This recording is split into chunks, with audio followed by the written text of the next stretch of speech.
TV channel में आप लोगों का स्वागत है। आज हम लेकर के आए हैं आप लोगों के लिए इंग्लिश का क्लास। तो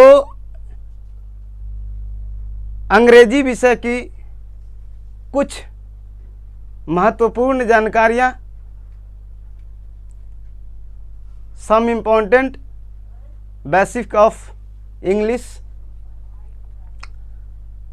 तो आज हम लोग ऐसे चैप्टर को पढ़ेंगे जो कि अंग्रेजी में बहुत ही महत्वपूर्ण भूमिका निभाता है। आज जो हम पढ़ेंगे, जो जानकारी देंगे, वह जानकारी इतना महत्वपूर्ण है कि इसके बिना हम अंग्रेजी की कल्पना ही नहीं कर सकते। इनका प्रयोग रोज अंग्रेजी में होता है। चलिए, तो आप लोग समझ गए होंगे कि मैं किस चीज का बात कर रहा हूं। नाउन का। नाउन जो है यह अंग्रेजी का सबसे बड़ा कॉन्सेप्ट है। क्या है? सबसे बड़ा कॉन्सेप्ट है। तो हम लोग पहले से पढ़े हुए हैं नाउन, अर्थात इसे संज्ञा कहते हैं हिंदी में। तो संज्ञा का परिभाषा पहले से हम लोग जानते हैं कि किसी व्यक्ति, वस्तु, स्थान, भाव आदि के नाम को हम लोग संज्ञा कहते हैं। अगर इंग्लिश में बात करें तो a noun is the name of person, place, animal और थिंग। तो ये हुआ हमारा बात क्या कि जब हमें किसी भी वर्ड का हिंदी पता रहेगा तब हम लोग ये चीज को पकड़ सकते हैं कि ये हमारा नाउन है। अब बात आती है कि इतना सारा हमारा वर्ड पावर कंप्लीट नहीं हो, अर्थात कुछ ऐसे वर्ड जो बड़े बड़े कठिन कठिन वर्ड हो जिनका कि हमें हिंदी मालूम ना हो, तो वैसे शब्द को हम कैसे पहचानेंगे कि वो हमारा नाउन है या क्या है। तो हम लोग वैसे चीज पर चलेंगे, नाउन को समझेंगे। तो नाउन को ज्ञात करने की हमारे पास दो टेक्निक है। कितने? दो। चलिए, कितने टेक्निक हैं? दो हैं।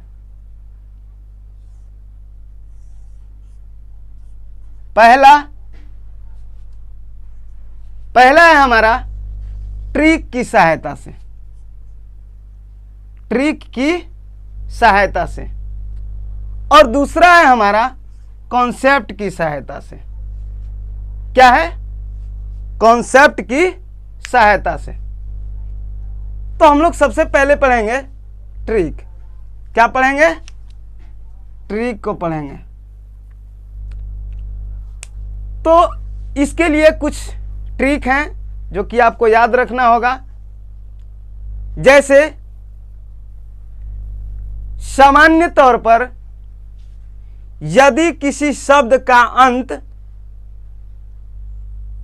में, ment, ness, CE, TY, ION, hood, age, TH, dom, CY, ISM, tude, URE, ER और OR हो तो वह शब्द नाउन होगा। क्या होगा? नाउन होगा। अर्थात कोई भी वर्ड हमारे पास वैसा हो जो कठिन हो और हमें ज्ञात न हो उसका हिंदी, तो उसका जो है वर्ड के लास्ट में हम लोग ये चेक करते हैं कि यदि वर्ड के लास्ट में ment, ness, CE, TY, ION, hood, age, TH, dom, CY, ISM, tude, URE, ER तथा OR लगा हो तो वह शब्द हमारा क्या होगा, नाउन होगा। चलिए अब आप लोगों को हम कुछ एग्जाम्पल दिखाते हैं। जैसे हमारा रहेगा गवर्नमेंट, क्या, गवर्नमेंट। तो गवर्नमेंट के लास्ट में हमारा लगा हुआ है MENT।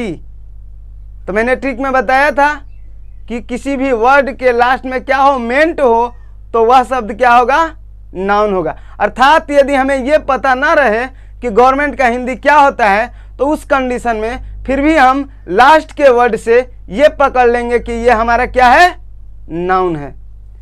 चलिए और एग्जांपल ले लेते हैं, काइंडनेस। क्या ले लिए, काइंडनेस। तो उसमें लगा हुआ है हमारा NESS। क्या लगा हुआ है, NESS। और अभी हम लोग पढ़े थे कि यदि किसी वर्ड के लास्ट में क्या हो, मेंट और नेस, CE ये सब रहते हैं तो वह शब्द हमारा क्या होता है, नाउन होता है। उसी प्रकार से हमारा प्राइस, PRICE, तो उसमें लास्ट में लगा हुआ है CE, इसलिए हम लोग समझ गए कि वो क्या है, नाउन है। और उदाहरण ले लेते हैं, जैसे सिटी। तो सिटी में हमारा TY लगा हुआ है, इसलिए इसे भी हम पकड़ लिए कि ये क्या है, नाउन है। उसके बाद यूनियन, यूनियन में क्या लगा हुआ है, ION लगा हुआ है, तो इसलिए यह शब्द भी हमारा क्या होगा, नाउन होगा। उसके बाद कंपटीशन, उसमें भी क्या लगा हुआ है, ION लगा हुआ है, इसलिए यह भी क्या होगा, नाउन होगा। अर्थात इस ट्रिक की सहायता से किसी भी वर्ड को हम लोग ये पता करेंगे कि यह हमारा नाउन है कि नहीं।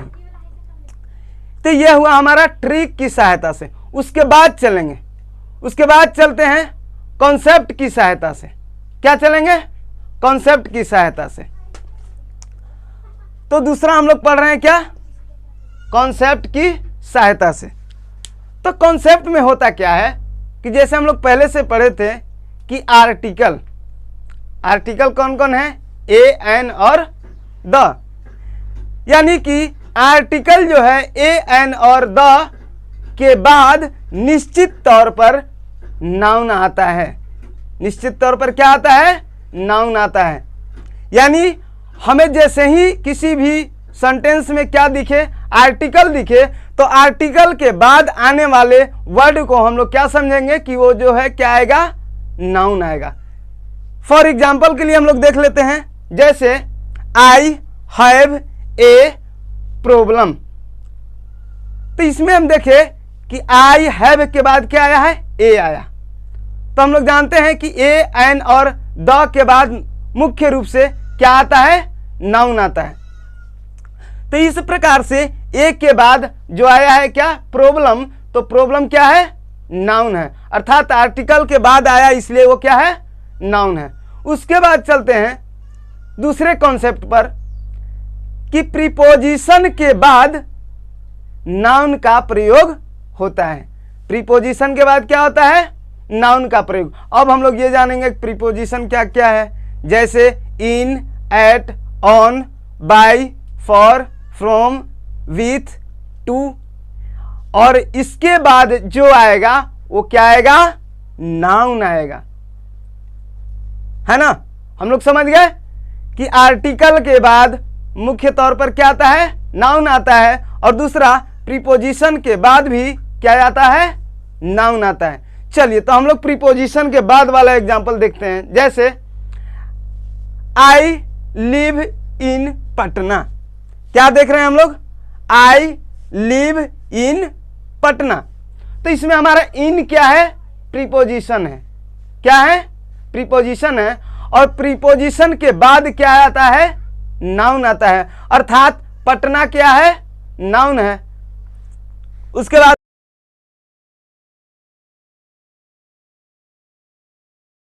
अब आगे हम लोग पढ़ेंगे संज्ञा के प्रकार। तो वैसे पहले से हम लोग जानते हैं कि संज्ञा 5 तरह के हैं, जातिवाचक संज्ञा, व्यक्तिवाचक संज्ञा, समूहवाचक संज्ञा, द्रव्यवाचक संज्ञा और भाववाचक संज्ञा। लेकिन हम लोग ये जो है क्या पढ़ेंगे, हम लोग पढ़ेंगे संज्ञा दो प्रकार का होता है। कितने प्रकार का? दो प्रकार का। अब यह पढ़ेंगे कि दो प्रकार का संज्ञा कौन कौन है। तो दो प्रकार का हमारा संज्ञा, पहला हमारा है डायरेक्ट नाउन। Direct noun. और दूसरा है हमारा इनडायरेक्ट।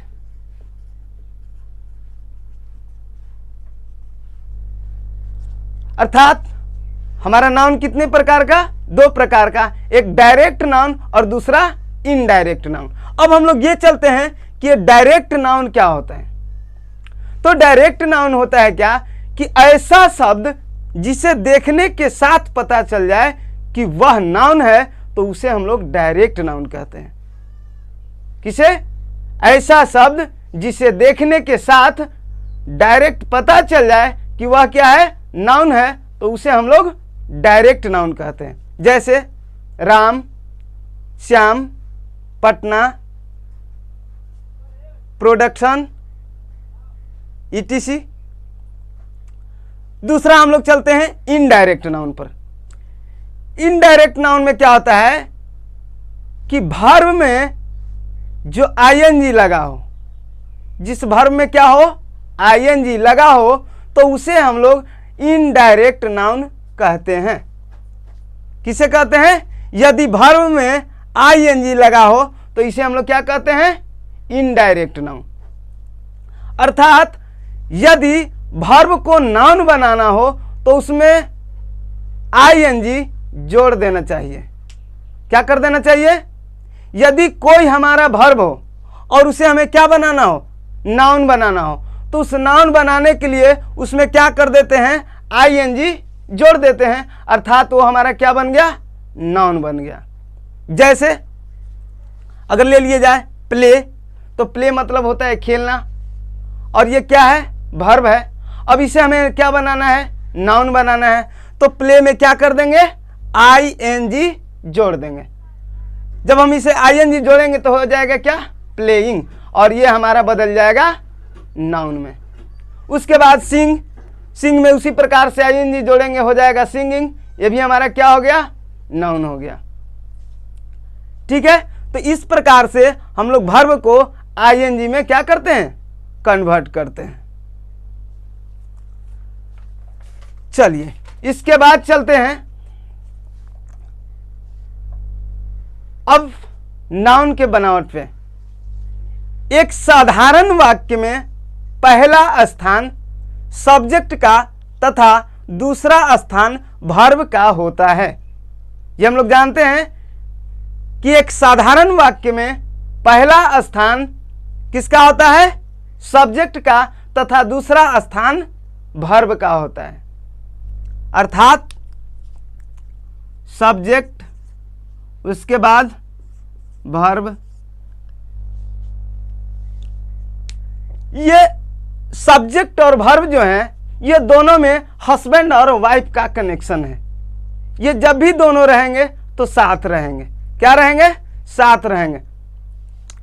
अर्थात जैसा सब्जेक्ट वैसा वर्ब, यानी कि यदि हमारा सब्जेक्ट सिंगुलर होगा तो वर्ब भी हमारा सिंगुलर होगा। यदि हमारा सब्जेक्ट प्लूरल होगा तो हमारा वर्ब भी प्लूरल होगा।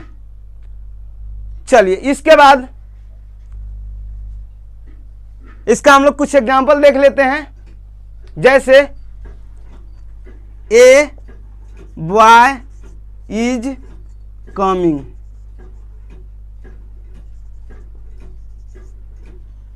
तो अर्थात ए बॉय हमारा क्या हुआ? सिंगुलर सब्जेक्ट हुआ। क्या हुआ? सिंगुलर सब्जेक्ट हुआ। तो यहां पर जो हम क्या यूज किए हैं, वर्ब जो यूज किए हैं वो क्या किए हैं? Singular.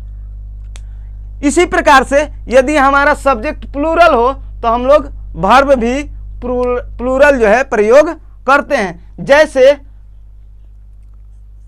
The boys are coming. अर्थात ये हमारा सब्जेक्ट क्या है? प्लूरल है, इसलिए हमारा वर्ब भी प्लूरल हुआ। ठीक है। इसके बाद हम लोग पढ़ेंगे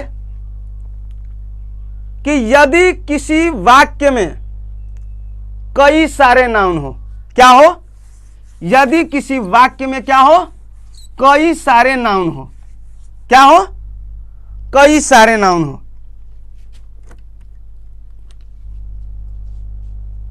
और केवल एक ही क्रिया हो। क्या हो? यदि कोई भी वाक्य में क्या हो? कई सारे नाउन हो और वर्ब एक ही हो, क्रिया एक ही हो, तो वैसी स्थिति में पहले स्थान पर जो नाउन आएगा वही सब्जेक्ट माना जाएगा। समझ गए आप लोग? पहले स्थान पर जो हमारा नाउन आएगा उसी को हम लोग क्या मान लेंगे? सब्जेक्ट मान लेंगे। बाद नाउन के बाद अगला जो हमारा क्लास होगा वो होगा वर्ब, और आप लोग अवश्य उस चैप्टर को देखें, क्योंकि हमारा जो अब चैप्टर होगा कुछ रोचक ढंग से होंगे। जैसे हम लोग अगले क्लास में पढ़ेंगे वर्ब, और वर्ब होते हैं दो तरह के। आप लोग जानते होंगे कि वर्ब के मुख्यतः 3 रूप हैं और कुछ जोड़ने के बाद 5 हैं, लेकिन हम लोग पढ़ेंगे क्या कि वर्ब 2 तरह के हैं। एक है तगड़ा वर्ब और एक है लंगड़ा वर्ब। तो इसके आगे जानकारी के लिए आप लोग अगला वीडियो का इंतजार करें, चैनल को सब्सक्राइब कर लें और घंटी को ऑन कर लें, ताकि जैसे ही वीडियो अपलोड हो आप लोगों के पास तक पहुंच जाए। धन्यवाद।